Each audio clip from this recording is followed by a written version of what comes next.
This is working. It is. Good morning, although it might be afternoon, year 10. Afternoon for you guys. It's 6 o'clock in the morning for me.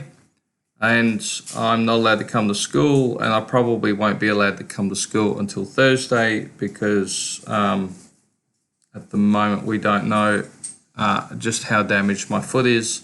I have a X-ray today on my foot to make sure that there are no breaks because my foot looks like a balloon with little stumpy toes, and I no longer have an ankle, and it's funny colours on the side of it.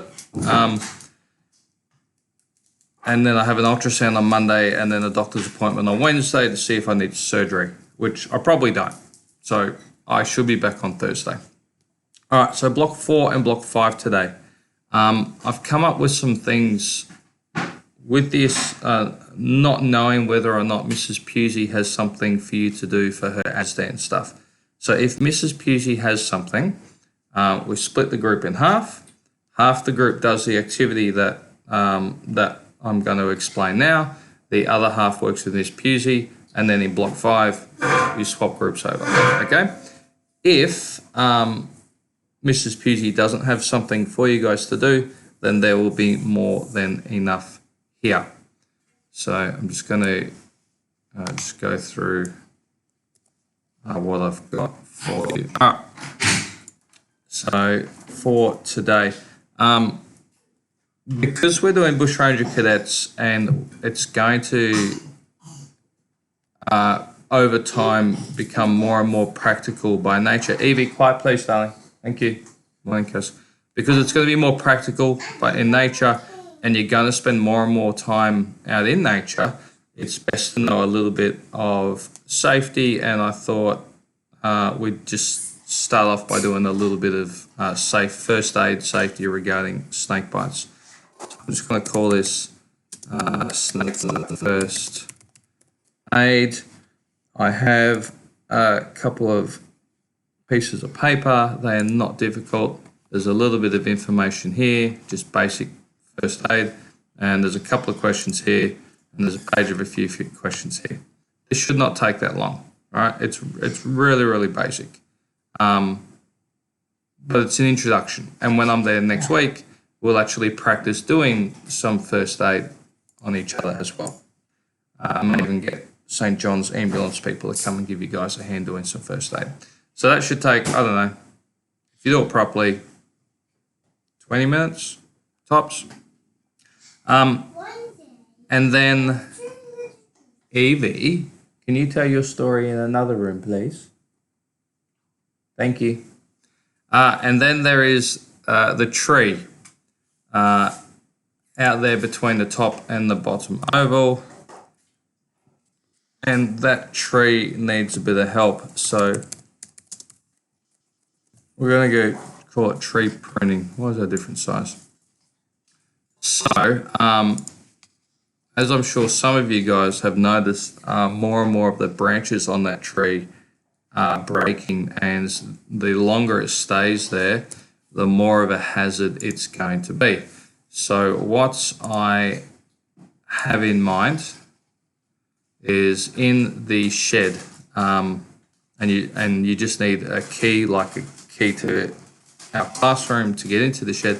In the shed there should be a wheelbarrow. In the wheelbarrow there should be 6 or 7 hand saws. 3 of them have yellow handles, and then 3 of them have big long ones with wooden handles on them. And I want you to go to that tree and start taking away the foliage. So that's the branches that have the leaves on it. I don't want you to think, oh, I'm going to go to the bottom of the trunk and start cutting this thing in half. That will be a waste of time.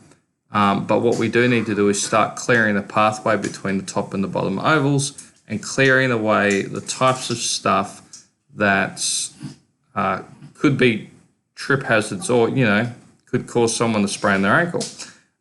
So if you were to find branches on them that were roughly as thick as your wrist or thinner and start sawing them off, once you've sawn off a branch,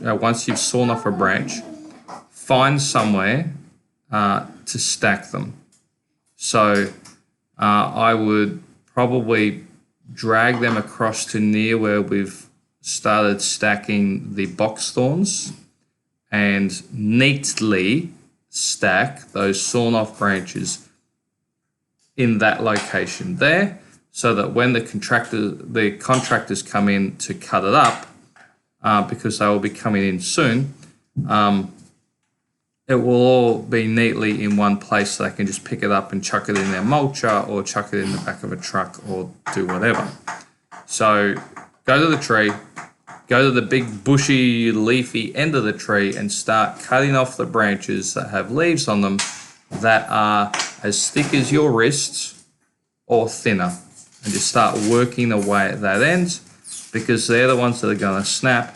Not only that, if you step on branches that size, they're the ones that are going to move around. They're the ones that have the potential of causing quite a bit of damage. And you could pretty much do that for the full 2 hours after you've done the snake bite worksheet. But we only have 6 saws, which is why I thought still split up. Half go with Mrs. Pusey and do some of the Azdan stuff that she's got, and half do this, and then after lunch then you can swap back over. That's my plan for today. The doctor doesn't want me to come to work at all next week because my foot is quite badly, she thinks it's quite badly damaged, and she suspects I may need surgery. I don't think it's that bad. I do have a follow-up. Evie, you don't need to make that noise right now. Can you go cough in your room? You have to cough there? Okay, you go cough in that room. Okay? I've got a follow-up appointment on Wednesday with the doctor, so I plan on coming into work on Thursday. I'm sorry. I'll see you Thursday. Bye.